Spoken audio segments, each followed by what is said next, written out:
안녕하십니까. 저는 올해 65 박순자라고 합니다. 추석 명절을 앞두고 여러분께 제 가슴 아픈 사연을 풀어놓으려 합니다. 평생을 충청도 시골에 뿌리박고 살아온 저에게 명절은 자식들 얼굴 보는 유일한 낙이었는데요. 이제는 그마저도 끔찍한 기억으로만 남았네요. 그날 아침은 유난히 땅이 축축하게 젖어 있었어요. 밤새 이슬이 내린 건지 아니면 아주 가느다란 비가 소리 없이 다녀간 건지 마당 흙에서는 진한 흙냄새가 올라왔죠. 대청마루 끝에 걸터앉아 바라본 하늘은 꼭 무언가 잔뜩 찌푸린 얼굴처럼 회색빛으로 낮게 가라앉아 있었고요. 그래도 추석은 추석인지라 동네 곳곳에서 벌써부터 기름 냄새가 바람을 타고 실려와 코끝을 간질렀습니다. 명절이라고 뭐 특별할 게 있나요? 그저 자식들 먹일 음식 장만하고 먼 길 돌아온 자식들 얼굴 한 번 더 보는 게 전부인 것을요. 제가 그렇게 멍하니 마당 한 구석에 자라난 맨드라미를 보고 있을 때였어요. 저 멀리서 자동차 소리가 들리더니 익숙한 검은색 승용차 한 대가 흙먼지를 일으키며 집 앞으로 들어섰습니다. 큰아들 내외였죠. 운전석에서 내린 아들 태수는 피곤한 얼굴로 허리를 두드리며 나왔고 조수석에서는 한껏 멋을 낸 큰 며느리 윤희가 하품을 하며 내렸어요. 어머니, 저 왔어요. 윤희는 제 얼굴은 쳐다보지도 않고 손에 들고 있던 커다란 마트 쇼핑백을 대청 위에 툭 하고 던지듯 내려놓았어요. 그 안에서 플라스틱 병들이 부딪히는 달그락거리는 소리가 요란하게 울렸죠. 힐끗 보니 마트에서 3개씩 묶어 파는 식용유 세트였습니다. 요즘은 이런 게 실속 있어요, 어머님. 괜히 비싼 거 해봐야 다 소용없더라고요. 어차피 음식 하실 때 기름 많이 쓰시잖아요. 그러면서 제게 건네는 봉투 안에는 빳빳한 10,000원짜리 지폐 10장이 전부였어요. 10만 원. 명절 세뱃돈이라고 큰 며느리가 주고 간 돈이었죠. 속에서는 무언가 울컥 치밀어 올랐지만 저는 애써 입꼬리를 끌어올려 억지 미소를 지었습니다. 그래, 이거라도 어디야. 얼굴 비춰준 것만으로도 고맙다고 해야지. 속으로 몇 번이고 되뇌었지만 심장이 자꾸만 서늘하게 식는 건 어쩔 수가 없었네요. 화면 작은 경차가 들어옴. 얼마 지나지 않아 이번에는 작은아들 준호 내외가 도착했습니다. 큰아들 차보다 훨씬 작은 경차였지만 차에서 내리는 두 아이의 얼굴은 어찌나 밝고 화사하던지요. 둘째 며느리 은경이는 차에서 내리자마자 제게 달려와 두 손을 꼭 잡았습니다. 그 아이의 손은 참 따뜻했어요. 어머니, 오는데 차가 막혀서 좀 늦었죠? 많이 기다리셨어요? 은경이가 수줍게 웃으며 제게 내민 것은 고급스러운 보자기에 곱게 싼 선물이었습니다. 묵직한 무게에 이게 뭔가 싶어 풀어보니 빛깔 좋은 한우 갈비 세트가 들어있더군요. 어머니, 준호 씨가 이번에 보너스 탔다고 어머니 좋아하시는 갈비로 사왔어요. 이따 저녁에 다 같이 구워 먹어요. 은경이가 건넨 봉투는 큰 며느리가 준 것과는 비교도 안 되게 묵직했습니다. 그 돈의 액수보다 저를 생각하는 아이들의 마음 씀씀이가 느껴져서였을까요? 제 얼굴에는 저도 모르게 진짜 웃음꽃이 피어났습니다. 아이고, 뭘 이런 걸 다 사왔냐? 그냥 오지. 고맙다, 아가. 정말 고맙구먼. 저는 은경이의 등을 연신 토닥여 주었습니다. 이 모든 광경을 소파에 비스듬히 누워 곁눈질로 훔쳐보던 윤희는 제 남편 태수의 옆구리를 쿡 찌르며 들릴 듯 말 듯 한 목소리로 비웃더군요. 아주 생색은 저렇게 내니까 어머니가 홀라당 넘어가지. 당신 동생은 여우를 마누라로 얻었어. 아주 영악한 여우를. 그 한마디에 방금 전까지 따뜻하게 피어오르던 제 마음속 온기가 순식간에 싸늘하게 식어버렸습니다. 즐거워야 할 명절 아침, 우리 집의 균열은 그렇게 시작되고 있었습니다. 큰 며느리가 남긴 서늘한 말 한마디는 점심상에까지 찬바람을 몰고 왔어요. 다들 아무렇지 않은 척 밥을 먹었지만 상 위에는 어색한 침묵만이 감돌았죠. 큰아들 태수는 연신 아내와 제 눈치를 살폈고 작은아들 준호는 그저 묵묵히 밥만 먹었습니다. 그 무거운 공기를 깨보려고 애쓰는 건 둘째 며느리 은경이 뿐이었어요. 제게 반찬을 밀어주고 국이 식었다며 데워오겠다고 나서는 그 아이의 모습이 참 만스러웠네요. 윤희는 그런 은경이의 행동이 가시라도 되는 양 밥 먹는 내내 휴대폰만 들여다보며 피식피식 웃기만 했습니다. 그렇게 불편한 점심 식사가 끝나고 저녁이 될 무렵 소파에 누워 텔레비전만 보던 윤희가 갑자기 벌떡 일어나더군요. 아, 맞다. 나 오늘 시내에서 동창들 보기로 했지. 여보, 나갈 준비해요. 느닷없는 소리에 다들 윤희를 쳐다봤습니다. 이제 막 저녁 준비를 시작하려던 참이었거든요. 당황한 태수가 아내의 팔을 잡으며 말렸어요. 여보, 무슨 소리야? 명절에 어딜 가? 엄마 혼자 저녁 준비하시게? 왜 혼자 해? 동서 있잖아, 은경씨. 어머니랑 둘이 하면 금방 하겠네. 윤희는 너무나도 당연하다는 듯 말하며 핸드백을 챙겨 들었어요. 저는 참다 못해 한마디 했습니다. 제 목소리는 저도 모르게 조금 낮게 깔려 있었죠. 큰애야, 내일 아침 일찍 제사 지내야 하는데 어딜 가려고 그려? 그러자 윤희는 뒤도 돌아보지 않고 현관으로 향하며 손을 휘휘 내저었더군요. 아유, 어머니도 참. 알아서 할게요. 밤새 놀 것도 아니고. 잠깐 얼굴만 보고 올 건데 뭘 그러세요? 태수는 엄마 미안. 금방 올게라는 말을 남기고는 아내에게 질질 끌려가다시피 집을 나섰습니다. 쾅 하고 닫히는 대문 소리가 유난히 크게 제 가슴을 때렸어요. 한숨을 푹 내쉬는데 어느새 은경이가 제 옆으로 다가와 앞치마를 둘러매더군요. 어머니, 형님은 친구분들 만나는 거 좋아하시잖아요. 저희끼리 얼른 다치고 있다가 편하게 쉬어요. 그렇게 은경이와 저는 나란히 부엌에 앉아 전을 부치기 시작했습니다. 기름이 달궈진 프라이팬 위로 반죽이 올라가자 치익하는 정겨운 소리가 부엌을 가득 채웠어요. 고소한 기름 냄새와 함께 무겁게 가라앉았던 집안의 공기도 조금은 부드러워지는 듯했죠. 우리는 이런저런 사는 이야기를 나누며 밤이 깊어가는 줄도 몰랐습니다. 한참 전을 부치고 있는데 밖에서 요란한 소리가 들려왔어요. 시계를 보니 벌써 자정이 다 된 시간이었습니다. 대문이 거의 부서져라 열리는 소리와 함께 술에 잔뜩 취한 큰아들 내외가 비틀거리며 들어왔습니다. 태수는 그나마 정신을 차리려고 애쓰는 듯 했지만 윤희는 완전히 몸을 가누지 못할 정도였어요. 시끄러운 노랫소리를 흥얼거리며 들어오던 윤희는 결국 거실 한가운데 대자로 뻗어 잠이 들어버렸습니다. 그 꼴을 보자니 가슴에 차곡차곡 쌓이던 화가 목구멍까지 치밀어 오르는 것 같았어요. 다음 날 새벽 제사 준비로 부엌은 분주했습니다.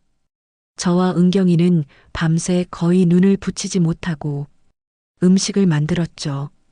하지만 아무리 바빠도 큰 며느리의 빈자리는 너무나도 크게 느껴졌습니다. 저는 결국 참지 못하고 아직도 거실에서 잠들어 있는 윤희를 깨우러 갔습니다. 큰애야, 일어나서 밥이라도 좀 하자.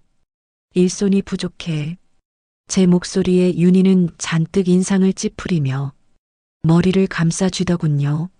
아, 어머니, 저 어제 과음해서 머리가 깨질 것 같아요. 머리 아파서 아무것도 못하겠다고요. 그러면서 옆에서 묵묵히 나무를 묻히고 있던 은경이를 턱짓으로 가리키며 말했습니다. 동서가 하면 되잖아요. 쟤는 젊은데 젊은 사람이 이런 일 해야죠. 안 그래요? 그 순간 나무를 묻히던 은경이의 손이 허공에서 그대로 멈칫하는 것을 보았습니다. 제 귀를 의심했어요. 아무리 철이 없어도 어찌 저런 말을 시어미와 동서 앞에서 할 수 있을까요? 저는 더 이상 아무 말도 하지 않고 입술을 깨물며 부엌으로 돌아섰습니다. 수십 년간 남편 없이 두 아들을 키우며 사귀고 또 사귀었던 화가 명치 끝에서부터 새빨간 불덩이처럼 뜨겁게 치밀어 오르기 시작했습니다.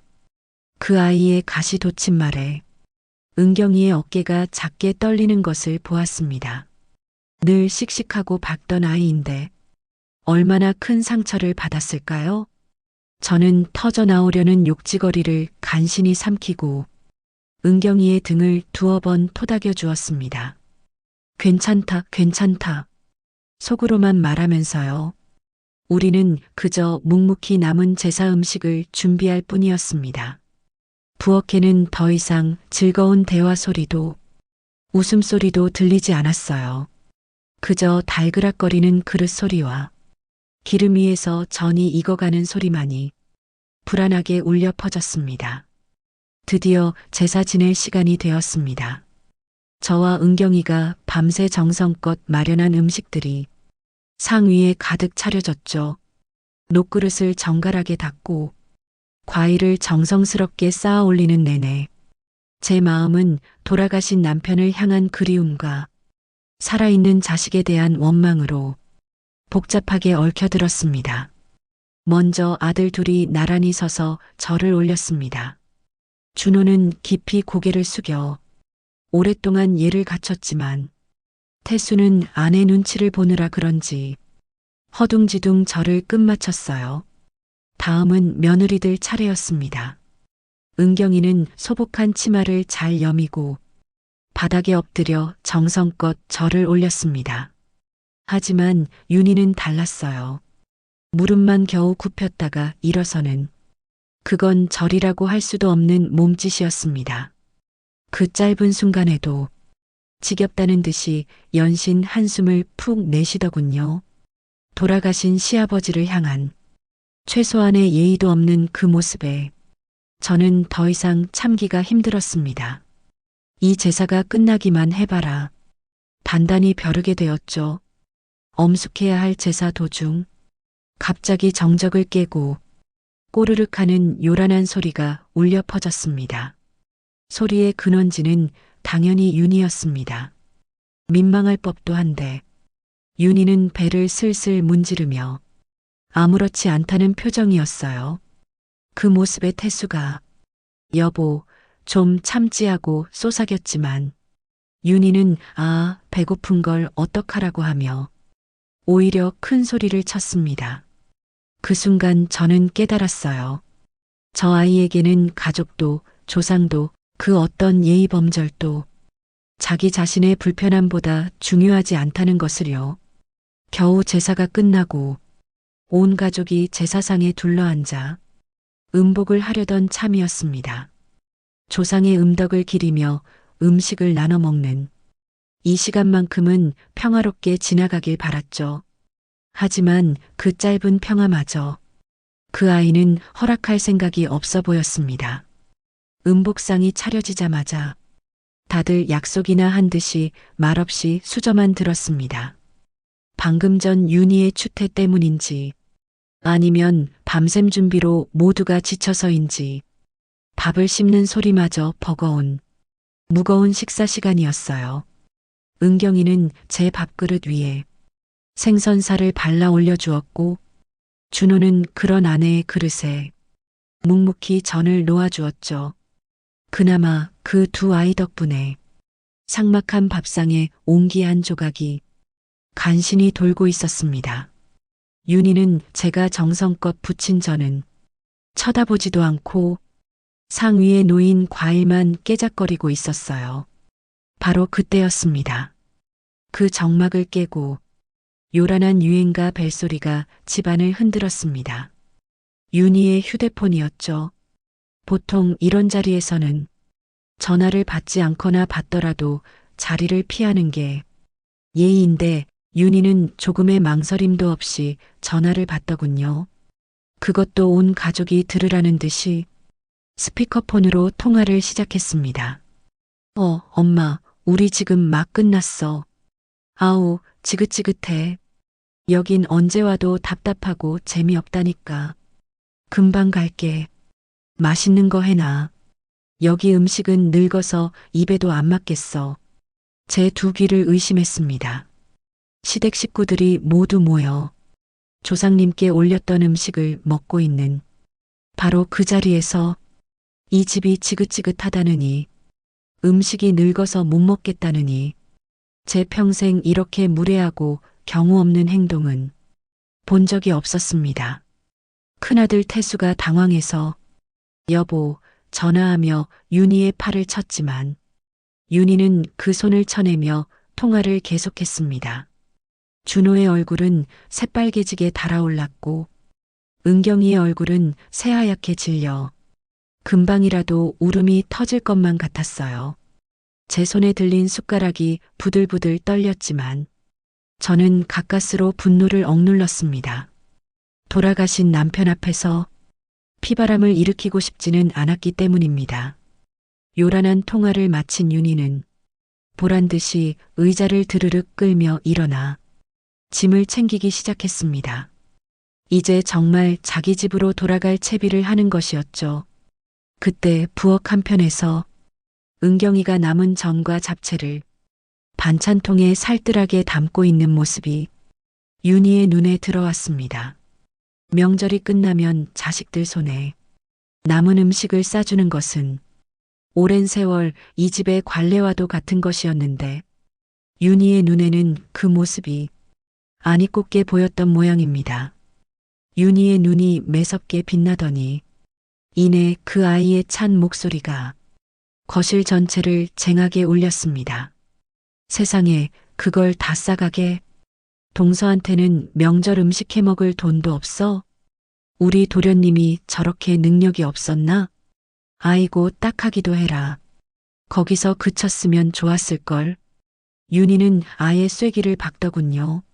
아기야, 처음부터 형한테 빌붙을 생각만 하니 돈이 모일 리가 있나?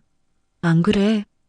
그 말은 단순히 은경이를 모욕하는 것을 넘어 제 둘째 아들 준호의 자존심을 송두리째 짓밟는 말이었습니다. 그 순간 음식을 담던 은경이의 손이 툭 떨어지며 반찬통이 바닥으로 굴렀고 그렁그렁 맺혀있던 눈물이 은경이의 뺨을 타고 주르륵 흘러내렸습니다. 그리고 늘 묵묵히 참고만 있던 제 둘째 아들 준호의 얼굴이 돌처럼 차갑게 굳어지는 것을 보았습니다. 이제 정말 터질 것이 터지겠구나.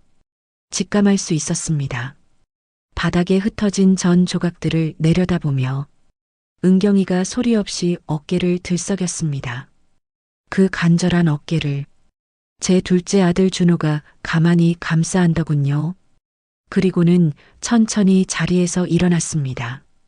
늘 조용하고 신중하던 웬만해서는 화를 내는 법이 없던 내 아들이었습니다.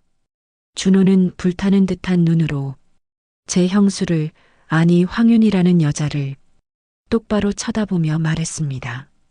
그 목소리는 분노로 낮게 잠겨 있었죠. 형수님 말씀이 지나치십니다. 아무리 그래도 어떻게 그런 말까지 하실 수 있습니까? 하지만 윤희는 눈 하나 깜짝하지 않았습니다. 오히려 팔짱을 끼며 비웃더군요. 뭐가 지나쳐? 내가 틀린 말했어?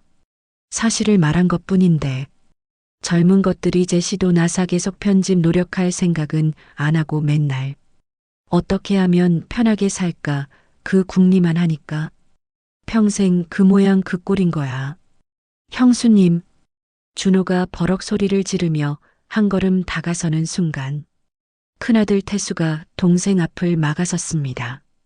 그리고는 제 동생을 나무라기 시작하더군요. 준호야, 형수한테 무슨 말투야? 내가 뭘 잘했다고 큰 소리야?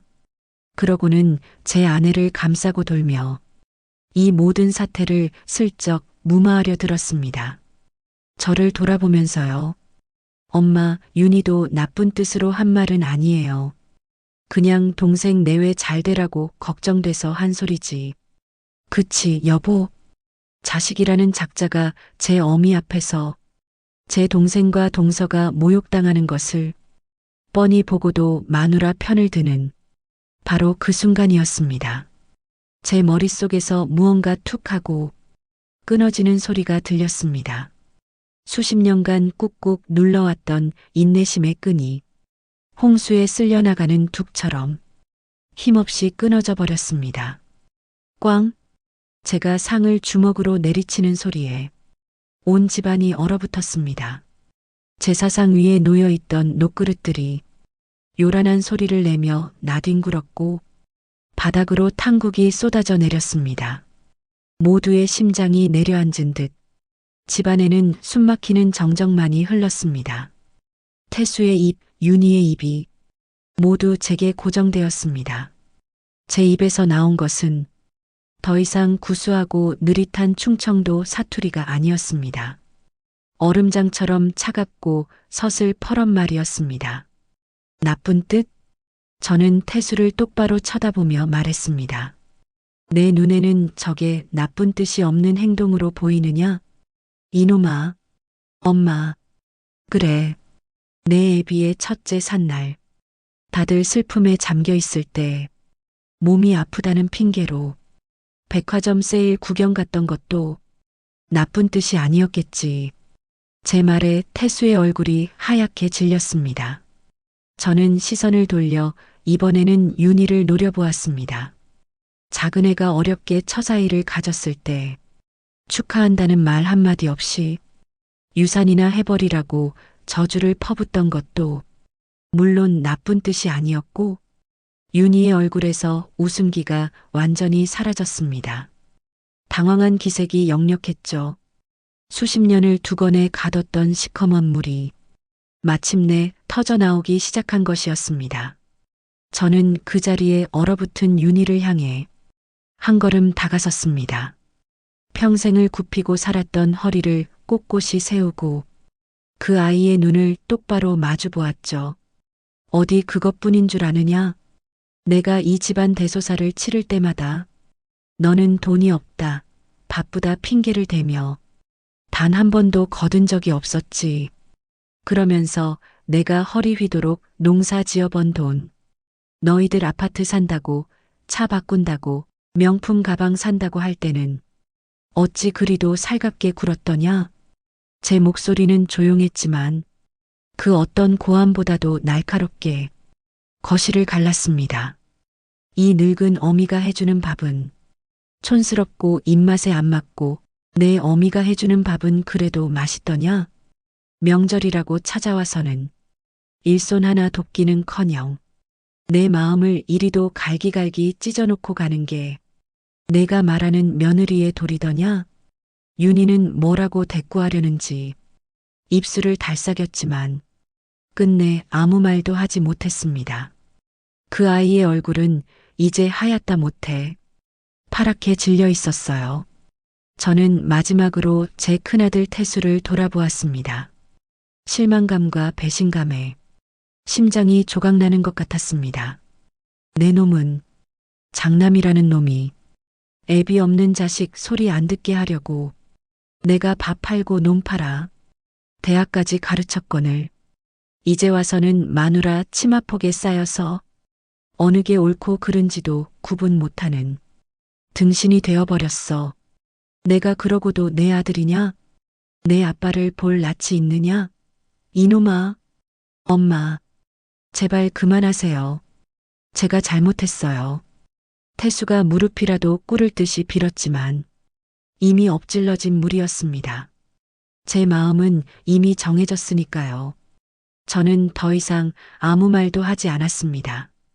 대신 삐걱거리는 의자를 밀고 자리에서 일어났습니다. 그리고는 아무 말 없이 안방으로 향했죠. 모두가 숨을 죽이고 제 행동을 지켜보는 것이 느껴졌습니다.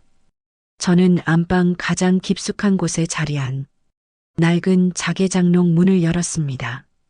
장롱을 열자 수십 년 묵은 나프탈렌 냄새와 함께 이 집의 역사가 고스란히 뿜어져 나왔습니다.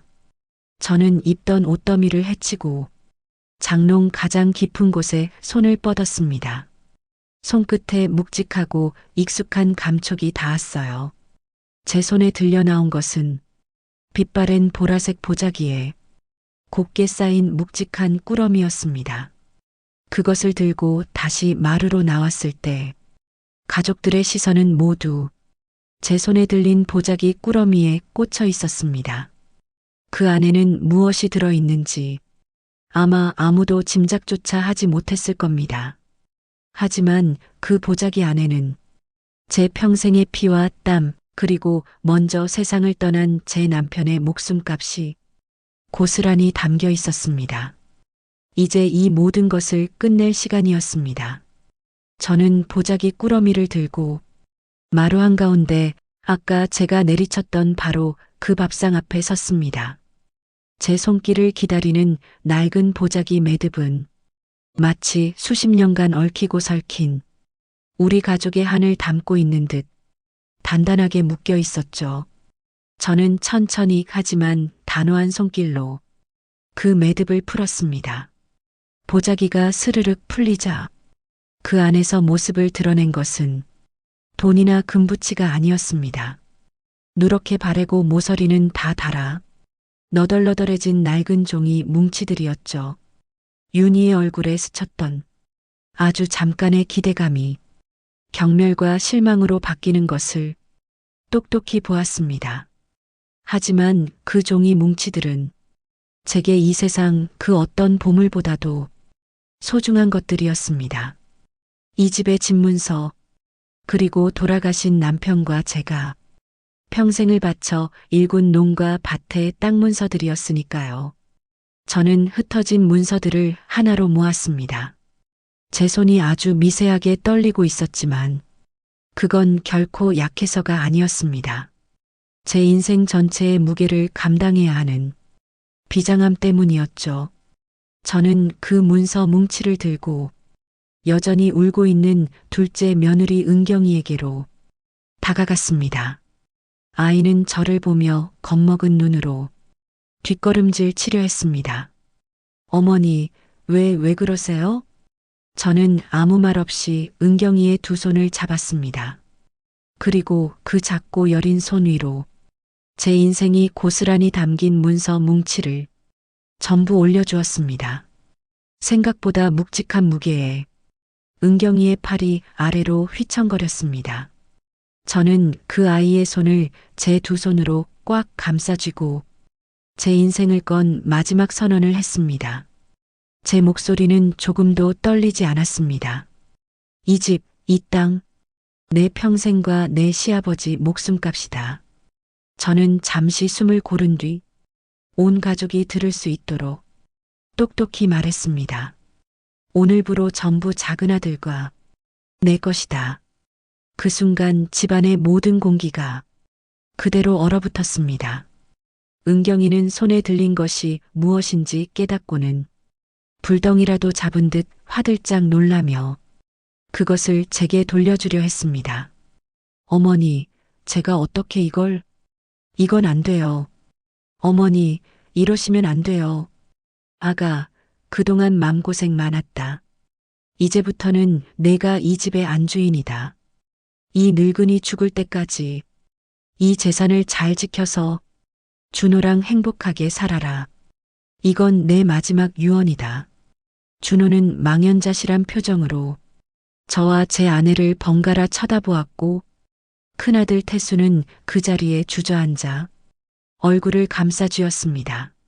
하지만 가장 극적인 반응을 보인 것은 역시나 윤이었습니다. 잠시 동안 상황 파악이 안 되는 듯 멍하니 서 있던 그 아이의 파랗게 질렸던 얼굴 위로 새빨간 분노가 마그마처럼 들끓기 시작했습니다. 모든 것을 부숴버릴 듯한 끔찍한 폭발의 전조였습니다. 어머니, 어머님, 은경이와 준호가 동시에 비명을 질렀지만 그건 시작에 불과했습니다. 제정신을 잃은 윤희는 은경이를 향해 맹수처럼 달려들었습니다. 이게 미쳤나? 노망났어요, 어머니. 내놔. 그거 내놔. 그건 우리 태수가 받아야 할 재산이야. 이 여우 같은 년아. 윤희는 악을 쓰며 은경이가 품에 안고 있던 문서 뭉치를 빼앗으려 했습니다. 연약한 은경이가 어떻게 그 힘을 당해내겠어요? 윤희가 거칠게 밀치자 은경이는 악하는 짧은 비명과 함께 그대로 뒤로 나자빠졌습니다. 품에 안고 있던 문서 뭉치들이 공중으로 흩날리며 마루 바닥 사방으로 어지럽게 흩어졌습니다. 제 평생의 역사가 제 남편의 목숨값이 그렇게 차가운 마루바닥 위를 나뒹굴었습니다. 그 광경에 준호가 이성을 잃고 윤희에게 달려들었습니다. 형수, 지금 뭐 하는 짓입니까? 준호가 윤희의 팔을 잡아챘고 윤희는 바닥에 흩어진 문서를 줍기 위해 발버둥치며 준호를 핥히고 밀쳐냈습니다. 그제야 정신을 차린 태수가 울상이 되어 아내를 말리기 시작했습니다. 여보, 제발 그만해. 이러지 마. 엄마 잘못했어요. 윤희야. 집안은 순식간에 아수라장이 되었습니다. 은경이는 넘어진 채 억하게 울고 있었고 준호는 아내를 지키기 위해, 윤희는 재산을 빼앗기 위해, 태수는 이 모든 것을 막기 위해 서로 뒤엉켜 울고 소리치고 몸부림쳤습니다. 저는 그 모든 광경을 마치 내 몸에서 영혼이 빠져나간 사람처럼 무표정하게 지켜보고만 있었습니다. 이 모든 비극의 시작과 끝을 제 두 눈에 똑똑히 새기고 있었던 겁니다. 한참의 소란 속에서 저는 아주 조용히, 하지만 그 어떤 소리보다도 무겁게 입을 열었습니다. 그만. 제 한마디에 마치 시간이 멈춘 것처럼 모든 소음과 움직임이 멈췄습니다. 준호는 윤희의 팔을 붙잡은 채로, 태수는 아내의 허리를 끌어안는 채로, 윤희는 바닥의 문서를 향해 손을 뻗은 채로 모두가 그대로 멈춰섰습니다. 집안에는 은경이의 가쁜 흐느낌만이 희미하게 울려 퍼졌습니다. 저는 엉망으로 헝클어진 머리를 한 윤희를 향해 턱짓했습니다. 제 눈에는 더 이상 그 어떤 감정도 남아있지 않았습니다. 당장 제 입에서 나온 다음 말에 모두가 숨을 삼켰습니다. 내 집에서 나가. 칠흑 같은 정적 속에서 제 말을 되새기던 윤희가 갑자기 푸아하고 실성한 사람처럼 웃음을 터뜨렸습니다. 그 웃음소리는 조금 전의 분노보다 훨씬 더 섬뜩하고 기괴하게 들렸어요. 아, 나가라고요? 지금 저한테 나가라는 거예요? 어머니, 이 집 장남 며느리인 저를요? 윤희는 천천히 몸을 일으키며 헝클어진 머리를 손으로 쓸어 넘겼습니다. 그 눈에서는 더 이상 두려움이 아닌 도끼만이 이글거리고 있었죠. 그 아이는 제게 손가락질을 하며 부들부들 떨었습니다. 후회하실 거예요. 반드시 후회하게 될 거라고요. 법적으로 장남 권리가 있는 거 아시죠? 유류분이라는 게 괜히 있는 줄 아세요? 어머니가 아무리 그렇게 문서를 넘겨줘도 법으로 따지면 우리 태수는 자기 몫을 받게 되어 있다고요. 그 말에 저는 코웃음을 쳤습니다. 제 평생을 바친 재산 앞에서 감히 법을 들먹이다니. 저는 나지막이 읍조였습니다. 법, 그 한 글자에 담긴 경멸을 윤희는 똑똑히 느꼈을 겁니다. 그래, 어디 해볼 테면 해봐라. 내년이 내 재산을 탐내어 이 집안을 풍비박산 낸 것을 세상 사람들이 다 알게 될 것이니 어디 한번 해봐. 내가 두 눈 뜨고 살아있는 한 내년은커녕 내 서방놈에게도 이 집 문턱을 넘을 일은 없을 것이다. 콩 한쪽은커녕 국물 한 방울도 없을 줄 알아. 제 단호한 말에 윤희는 더 이상 어찌할 수 없다는 것을 깨달은 듯 했습니다.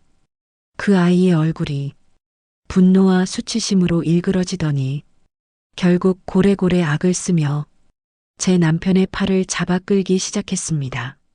넋이 나간 사람처럼 주저앉아 있던 태수는 아내의 손에 무기력하게 끌려갔습니다. 가요 여보. 이런 집구석 다시는 안 와. 우리끼리 잘 살면 그만이야. 두고 보세요. 다 늙은 노인네가 얼마나 버티나. 저주 섞인 마지막 말을 남기고 윤희는 태수를 끌고 집 밖으로 뛰쳐나갔습니다. 잠시 후 대문이 지축을 울릴 듯한 소리를 내며 쾅 하고 닫혔습니다. 그 소리는 마치 우리 가족의 인연이 산산조각 나는 소리처럼 들렸습니다. 요란한 자동차 소리가 멀어지고 집안에는 지독한 정적만이 남았습니다. 폭풍이 핥히고 지나간 자리처럼 모든 것이 부서지고 흩어진 채였습니다. 큰아들 내외가 사라진 집안에는 길고 무거운 침묵이 내려앉았습니다. 조금 전까지의 소란과 악다구니가 거짓말이었던 것처럼 세상 모든 소리가 멎어버린 듯 했죠. 엎질러진 탕국과 어지럽게 흩어진 음식들, 그리고 마루 위에 버려진 휴지처럼 나뒹구는 낡은 문서 조각들이 방금 전 이곳에서 벌어졌던 참극을 말없이 증명하고 있었습니다. 그 정적을 깬 것은 은경이의 흐느낌이었습니다. 아이는 흩어진 문서들 사이에서 무너진 채 소리 죽여 울고 있었습니다. 그 울음소리에는 더 이상 서러움이 아닌 이 모든 상황에 대한 깊은 슬픔과 애통함이 담겨 있었어요. 한참을 망연자실 서 있던 준호가 아내에게 다가가 말없이 그 여린 어깨를 감싸 안고 일으켜 주었습니다. 그리고는 허리를 숙여 마루 위에 흩어진 문서들을 하나하나 아주 소중하게 줍기 시작했습니다. 마치 부서진 제 마음의 조각이라도 맞추는 것처럼요. 은경이가 울음 섞인 목소리로 제게 말했습니다.